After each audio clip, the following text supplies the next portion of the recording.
Afghanistan was settled around 700 BC and has been in transition for most of its history. Alexander the Great conquered Afghanistan in 330 BC and brought the Greek language and culture to the region. Genghis Khan's Mongols invaded in the 13th century. In 1747, Pashtun elders held a council meeting called Aloya Jirga and created the Kingdom of the Afghans. The British and Afghans fought in 3 wars in the 19th and 20th centuries, but the Afghans finally defeated the British in 1919 and formed an independent monarchy in 1921. In 1978, the People's Democratic Party of Afghanistan, PDPA, seized power in the country, setting in motion a series of events that would turn the poor, mostly peaceful country into a breeding ground for terrorism. The PDPA's occupation of Afghanistan eventually led to civil war, or a war between citizens of the same country. Afghan fighters called the Mujahideen fought against the PDPA. These rebels later received aid from the United States, Pakistan, China, and Iran. The Soviet Union, now called Russia, supported the PDPA regime. Soviet forces invaded Afghanistan in 1979 and remained in the country until 1989. Civil war continued in Afghanistan after the Soviet departure until the fall of the PDPA regime in 1992. After the PDPA's fall, various groups fought to gain control of the country. The Taliban emerged in 1994 and quickly began to take over cities across Afghanistan, with military support from Pakistan. During the Taliban's rule, the group was condemned by the international community for murdering innocent Afghan civilians and denying food supplies to starving citizens. In 2001, following the terrorist attacks in the United States on September 11 of that year, the U.S. government demanded that the Taliban hand over Osama bin Laden, the leader of a terrorist group called Al-Qaeda, which was based in Afghanistan. The Taliban refused. The United States and its allies then took military action in Afghanistan and drove the Taliban from power in December 2001. Both the Taliban and Al-Qaeda fled Afghanistan and relocated to nearby Pakistan, where they set up political and military outposts. Meanwhile, in Afghanistan, the United States and its allies worked with Afghans to set up schools, hospitals, and public facilities following the Taliban's departure. Thousands of girls who were banned from being educated under Taliban rule went to school for the first time. Women were free to get jobs and take part in government activities, both of which were forbidden under the Taliban. In 2004, Afghanistan adopted its current constitution and became an internationally recognized government, electing Hamid Karzai as its first president. Under its constitution, the president and 2 vice presidents are elected every 5 years. But the government struggled to extend its authority beyond the capital city of Kabul because the Taliban forces continued to try to regain control of the country. In 2020, the Taliban and the Afghan government began to discuss a peace treaty. And though some people were concerned that the talks wouldn't progress, U.S. President Donald Trump planned to remove U.S. troops from the country by May 2021. His successor, Joe Biden, extended the date for the withdrawal to August 31st of that year. After nearly 20 years of U.S. occupation in Afghanistan, the United States' longest war was going to end. But the people who were concerned about the peace treaty talks stalling were right. Following Biden's official announcement in July and the start of the withdrawal of international troops, the Taliban quickly took over multiple cities by force and brought back their extreme practices. By August 15, 2021, the Taliban had taken control of all major cities, including the capital of Kabul. President Ashraf Ghani fled the country, and the Afghan government all but collapsed. The United States sent military troops to the country to help the American diplomats and support staff at the U.S. Embassy in Kabul evacuate safely. Geography of Afghanistan. Afghanistan is located in Central Asia with Iran to the west and Pakistan to the east. Tall, forbidding mountains and dry deserts cover most of the landscape of Afghanistan. The jagged mountain peaks are treacherous, and are snow-covered for most of the year. Many Afghans live in the fertile valleys between the mountains and grow their crops and tend to their animals. Only 20% of the land is used as fields, Summers are hot and dry, but the winters are very cold, especially north of the Hindu Kush, which is located in the eastern part of the country near Pakistan and Tajikistan. Many rivers flow through the mountain gorges. Snow melt and rain that flow out of the Hindu Kush pool into a low area and never reach the ocean. The mountain passes in Afghanistan allow travelers passage across Asia. The country was a busy section of the Silk Road, a route that merchants have traveled over land between China, India, and Europe for over 2,000 years. People culture, the country is made of many different groups. About 15 million people, nearly half of Afghanistan's population, are Pashtuns and live in the south around Kandahar. They are descendants of people who came to the country 3,200 years ago. Many other groups live in the country as well. Pashtuns are related to the Persian people of Iran. The Tajiks are also Persian, but speak another language called Dari, and the Uzbeks speak a language similar to Turkish. The Hazaras live in the mountains of central Afghanistan and are believed to be descendants of the Mongols because their Dari language contains many Mongol words. Due to many years of war, the countryside is littered with unexploded mines, and children who herd animals are often killed by stepping on mines. Many schools have been destroyed, but children, including girls, go to school in ruins or wherever possible.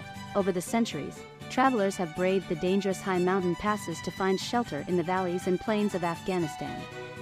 Today, nomads called Kuchi lead their herds of animals across the country and into the mountain pastures for grazing. Afghans take pride in making and flying their own kites.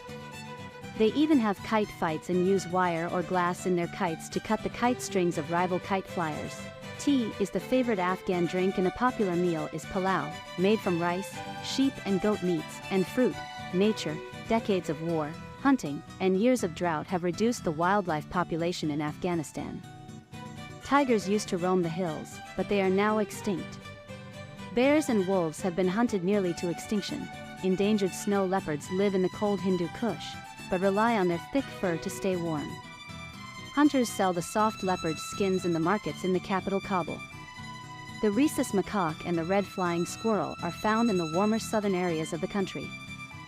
The country is rich in the vibrant blue stone, lapis lazuli, which was used to decorate the tomb of the Egyptian king Tutankhamun. Government. Until very recently, Afghanistan was considered a newly formed democracy. However, in mid-August 2021, the Taliban, a religious and political group that ruled the country from the mid-1990s until 2001, took control of the country's major cities and regained power. Taliban means students in Pashto, one of the languages spoken in Afghanistan. Economy. When Afghanistan began to plan the development of its economy with Soviet assistance in the mid-1950s, it lacked not only the necessary social organization and institutions for modern economic activities but also the managerial and technical skills. The country was at a much lower stage of economic development than most of its neighbors. Between 1956 and 1979, however, the country's economic growth was guided by several 5-year and 7-year plans and was aided by extensive foreign assistance. This aid, primarily from the Soviet Union and the United States, accounted for more than 4/5 of government investment and development expenditures during that period. Roads, dams, power plants, and factories were constructed, irrigation projects carried out, and education broadened. When foreign assistance declined in the 1970s, the sale of natural gas to the Soviet Union, albeit at a bargain price, more than compensated in financing budget expenditures. However low the Afghan economy had sunk during the period of communist rule, it was to decline even more under subsequent Mujahideen and Taliban governments. After more than 2 decades of war, and in the face of the Taliban's harsh social policies, few educated Afghans with even rudimentary technical skills remained in the country. In effect, any remains of a modern economy, at least a formal, legal one, largely collapsed during the 1990s. Public and private investment in productive enterprises was rare. Foreign aid agencies and groups, governmental and non-governmental, provided what few services were available, but these met only basic humanitarian needs: agriculture and forestry. Agriculture and animal husbandry, mainly consisting of subsistence farming and pastoral nomadism, are, in more normal times, the most important elements of the GDP, accounting for nearly half of its total value. Afghanistan is essentially a pastoral country. Only about 1/8 of the total land area is arable, and only about half of the arable acreage is cultivated annually. Much of the arable area consists of fallow cultivated land or steppes and mountains that serve as pasture land. Since much of the land is arid or semi-arid, about half of the cultivated land is irrigated. Traditionally, as much as 85% of the population drew its livelihood from a rural economy, mostly as farmers. The greater profits found in the illegal market for drugs and the smuggling trade have cut heavily into traditional agriculture and food production. Afghanistan now has to import much of its foodstuffs from Pakistan. Prior to the period when poppy growing became widespread, most cultivated land was planted with cereals, with wheat as the chief crop. Other food grains customarily planted were corn, maize, rice, and barley. Cotton was also important, both for a domestic textile industry when such an industry existed and for export.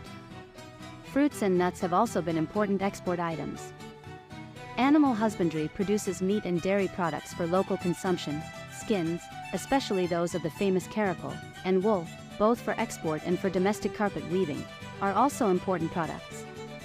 Livestock includes sheep, cattle, goats, donkeys, horses, camels, buffalo, and mules.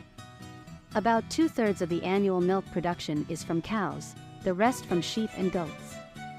In addition to the country's many other difficulties, a drought in 2000 killed off some 4/5 of the livestock in southern Afghanistan and crippled the remaining food production. Forests cover about 3% of the total land area and are found mainly in the eastern part of the country and on the southern slopes of the Hindu Kush. Woodlands in the east consist mainly of conifers, providing timber for the building industry as well as some wild nuts for export. Other trees, especially oaks, are used as fuel. North of the Hindu Kush are pistachio trees, the nuts of which are a traditional export. Deforestation has become a major problem, as much of the country's timber has been harvested for fuel, because of shortages brought on by 20 years of warfare, and for illegal export. Manufacturing. In peaceful times, manufacturing is based mainly on agricultural and pastoral raw materials. Most important is the cotton textile industry. The country also produces rayon and acetate fibers. Other manufactured products are cement, sugar, vegetable oil, furniture, soap, shoes, and woolen textiles. A nitrogenous fertilizer plant, based on natural gas, has been constructed in Mazar-e-Sharif, and phosphate fertilizers are also produced. A cement factory continues to operate in Poli-Kamri. In addition, a number of traditional handicrafts are practiced in Afghanistan, including carpet weaving, which in times past accounted for a fair proportion of the country's export earnings. Trade. Total annual imports have customarily exceeded exports. Prior to the fall of Afghanistan's communist regime, roughly 2/3 of exports went to the former Soviet republics to the north. The Soviet state was also the leading source of imports. The principal export, natural gas, flowed mostly to the Soviet Union until pipelines were closed. Traditional exports are dried fruits, nuts, carpets, wool, and caracal pelts, and imports include vehicles, petroleum products, sugar, textiles, processed animal and vegetable oils, and tea. Since the mid-1990s, Pakistan and Iran have served as the major suppliers of consumer goods. Other major trade partners include India, China, and the United Arab Emirates.